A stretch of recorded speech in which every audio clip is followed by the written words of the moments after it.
Selamat pagi, siang, sore, dan malam. Kami dari kelompok 9 kelas LA83 akan membahas AOL Operating System kami. Yang kami bahas kali ini adalah mengenai VMware-nya, yaitu VMware Workstation Pro. Lalu kita pakai Ubuntu. Oke. Next, kita ada introduction. Pertama yaitu what is virtualization, lalu ada benefits of virtual machines, lalu why use VMware, lalu ada VMware Company Overview, lalu ada VMware Workstation Features, terus ada System Requirements, lalu ada VMware versus Competitors, dan ada VMware Impact on Society.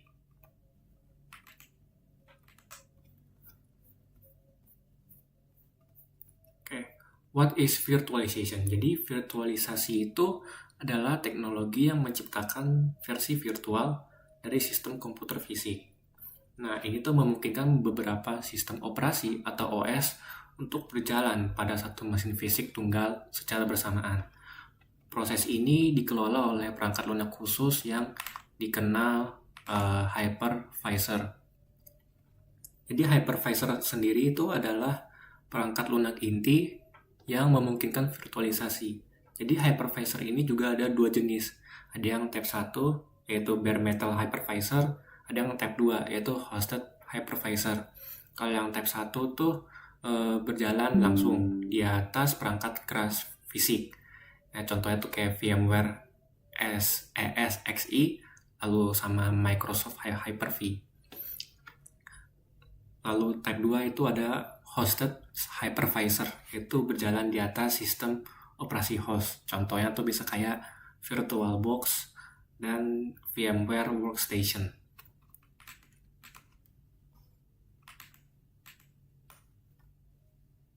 Nah, lalu ada benefits dari menggunakan virtual machine.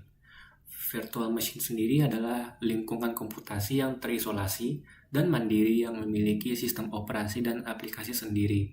Itu dia kayak meniru fungsionalitas komputer fisik. Jadi VM itu kayak komputer di dalam komputer. Nah, jadi manfaatnya apa aja sih? Manfaatnya itu adalah penghematan biaya atau cost saving. Jadi itu dari penghematan biaya itu lebih kayak konsolidasi server, lalu ada pengurangan ruang fisik dan penghematan energi, lalu mengurangi biaya pemeliharaan. Lalu ada kedua, fleksibilitas. VM ini membuat kita bisa membuat VM baru jauh lebih cepat daripada membeli atau bikin server fisik baru. Lalu ada kostumisasi, portabilitas, dan skalabilitas. Ketiga, benefitsnya yaitu isolasi. Jadi VM sendiri, setiap VM terisolasi dari VM lainnya. Jadi aman dari keamanan, lingkungan pengembangan atau pengujian, dan lingkungan produksi. Benefit keempat yaitu cadangan dan pemulihan. Ada snapshot, pencadangan yang mudah, dan pemulihan bencana.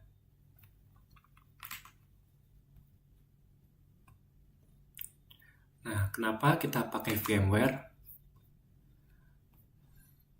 VMware sendiri itu adalah perusahaan perangkat lunak yang terkenal di dunia yang berspesialisasi dalam teknologi virtualisasi dan cloud computing. Nah, alasan pertama kenapa kita menggunakan VMware. VMware sendiri adalah pionir atau pelopor dalam virtualisasi, dalam teknik virtualisasi. Nah, kedua, dengan kinerja yang andal dan stabil. Jadi VMware ini mampu menangani beban kerja yang intensif. Ketiga, yaitu dari dukungan pelanggan dan dokumentasi yang unggul. Ada dukungan komprehensif, dokumentasi yang luas, lalu VMware juga memiliki jaringan partner global. Keempat, yang paling penting adalah kompatibilitas luas dengan berbagai sistem operasi.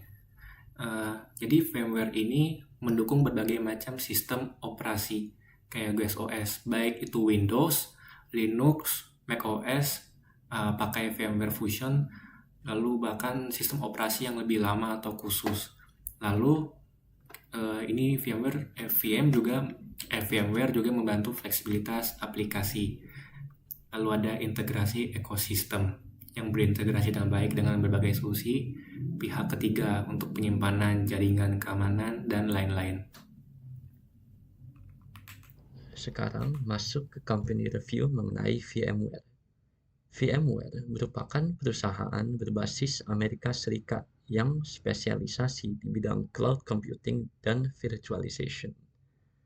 VMware didirikan pada tahun 1998 dan pada tahun berikutnya VMware mengeluarkan produk pertamanya, yaitu VMware Workstation. VMware Workstation ini merupakan hypervisor yang bisa memvirtualisasi komputer dengan x86 architecture, sehingga membuat VMware sebagai perusahaan pertama yang sukses dalam memvirtualisasi x86 architecture dalam skala komersial. Perusahaan ini dalam sejarahnya sudah berapa kali dibeli dan diperoleh perusahaan lain. Yang paling terkini adalah pada tahun 2022, di mana perusahaan Broadcom memperoleh VMware dengan harga sebesar 61 miliar dolar Amerika Serikat. Hal ini memiliki dampak yang cukup luas, tetapi dampak yang terkait dengan topik video ini adalah dampaknya terkait produk VMware Workstation yang sejak tahun 2024 berubah dari produk berbayar menjadi produk gratis, baik untuk penggunaan pribadi ataupun komersial. Untuk slide berikutnya adalah info mengenai produknya itu sendiri. Pertama, mulai dari fiturnya. VMware Workstation bisa menjalankan lebih dari satu OS dalam komputer yang sama, dan OS itu bisa disimpan. Lalu dia support drag and drop file antara host dengan VM-nya, sehingga file yang ada di VM bisa dimasukkan ke dalam host dan kebalikannya. Ada juga fitur snapshot agar VM-nya dapat di-backup dan di-restore, agar environment yang sudah kita buat bisa disimpan, seperti yang saya sudah jelaskan tadi. Dan yang terakhir juga support 3D graphics untuk aplikasi modern yang menggunakannya. Untuk sistem requirement-nya yang pertama adalah prosesor komputer minimal harus 64 bit x86. Yang kedua, memori RAM minimal harus 2 GB, tetapi disarankan setidaknya 4 GB. Lalu memori hard disk minimal 2,5 GB, dan karena kita pakai workstation, OS hostnya harus Windows atau Linux. Untuk pengguna macOS, mereka harus menggunakan VMware Fusion. VMware memiliki beberapa keunggulan dibandingkan kompetitornya. Sebagai contoh, yang pertama adalah fiturnya lebih banyak dibandingkan VirtualBox. Di sini ditulisnya meski berbayar, tapi sejak tahun 2024, khusus VMware Workstation sudah gratis. Selain itu, cross-platformnya supportnya lebih bagus dibandingkan Hyper-V. Lalu VMware tersedia di Windows dan Linux, di mana di Parallels sudah tidak support untuk kedua OS itu sejak 2013. Dan secara umum, VMware merupakan hypervisor dengan stabilitas dan performa yang tinggi. Lalu di slide berikutnya ada impact on society. Impact-nya cukup banyak, tapi sebagai contoh bisa dilihat di poin-poin ini. Yang pertama adalah karena virtualization dapat mensimulasi beberapa VM dalam device yang sama. Hal ini mengurangi keperluan hardware dari sisi usernya, sehingga menghemat biaya bagi bisnis. Dan biaya itu yang tadinya untuk hardware bisa digunakan untuk hal-hal lain. Yang kedua, VM memperbolehkan seseorang untuk mengakses environment kerja mereka dari manapun. Karena seperti yang tadi saya sudah bilang, environment ini bisa disimpan dan di-loading dari device manapun. Ketiga, karena virtual machine-nya terisolasi antara host dan antara virtual machine lainnya, jika salah satunya terganggu, yang lainnya tidak terpengaruhi, hostnya juga tidak terpengaruhi. Dan yang terakhir adalah karena virtual machine itu merupakan simulasi, Baik pelajar dan peneliti bisa melakukan percobaan dengan beberapa environment yang berbeda-beda dalam satu device, tanpa memerlukan hardware yang banyak. Saya akan memberikan tutorial bagaimana cara menginstal OS di device Anda. Nah, pertama teman-teman bisa buka Chrome dan kita akan mendownload dulu VMware-nya yang for Windows. Teman-teman bisa pilih yang Function and Workstation. Lalu teman-teman bisa pilih yang VMware Workstation Pro for PC. Kalau teman-teman pakai Windows, kalau teman-teman pakai MacBook, teman-teman pilih yang ini.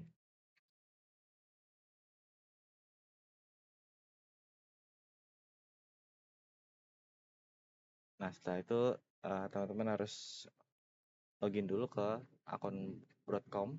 Kalau belum ada, teman-teman bisa register di sini.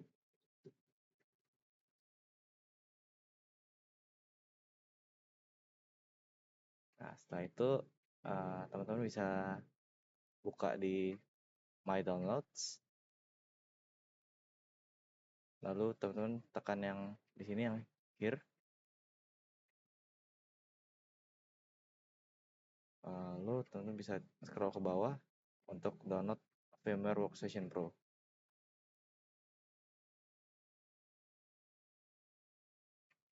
Nah, karena saya pakai Windows, saya pilih yang Windows. Lalu teman-teman bisa pilih versi yang teman-teman mau download.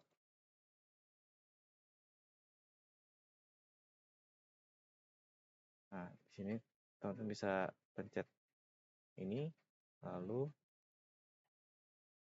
ini akan otomatis ke download ke PC teman-teman. Oke.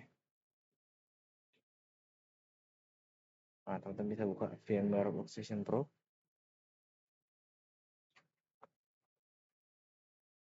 Nah, lalu untuk buat virtual machine yang baru, teman-teman perlu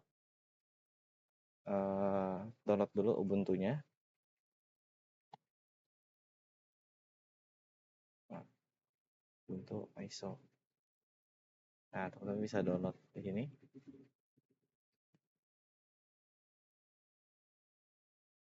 Nah, karena saya udah ada filenya juga yang ISO-nya, jadi saya nggak download dulu.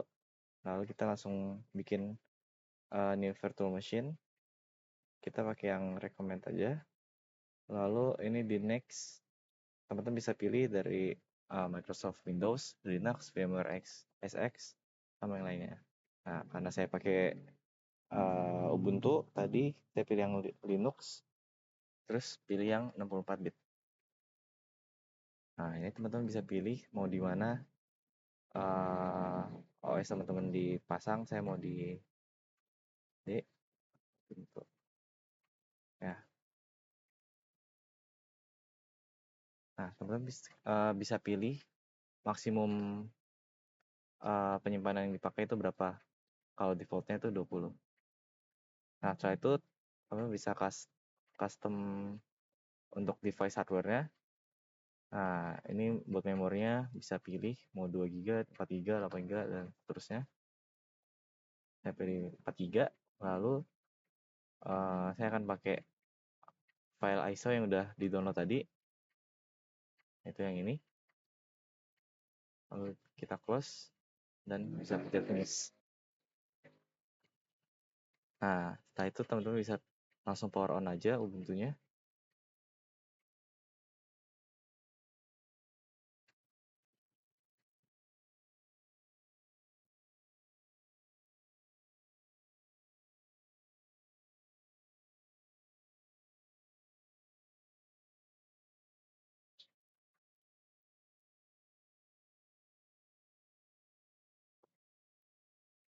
Nah, sekarang Ubuntu-nya udah proses untuk buka.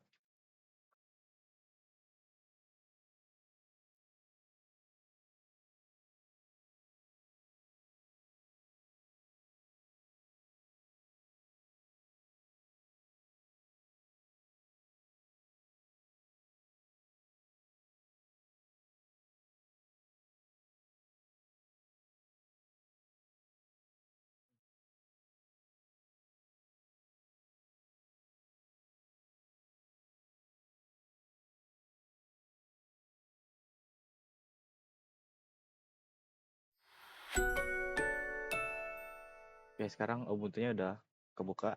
Nah, teman-teman bisa pilih ini English. Nah, teman-teman bisa edit accessibility-nya. Aku yang default aja di next. Teman-teman bisa pilih ini lagi next saja. Lalu ini di next. Nah, teman-teman bisa update juga, tapi aku skip dulu. Sekarang kita install Ubuntu. Di next saja, ikutin yang defaultnya.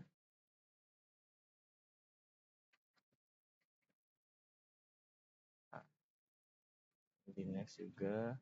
Nah, teman-teman di sini bisa buat create akun kalau belum ada. Bisa next saja.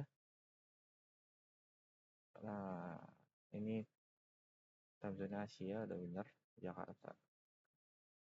Nah, teman-teman di sini bisa install aja langsung.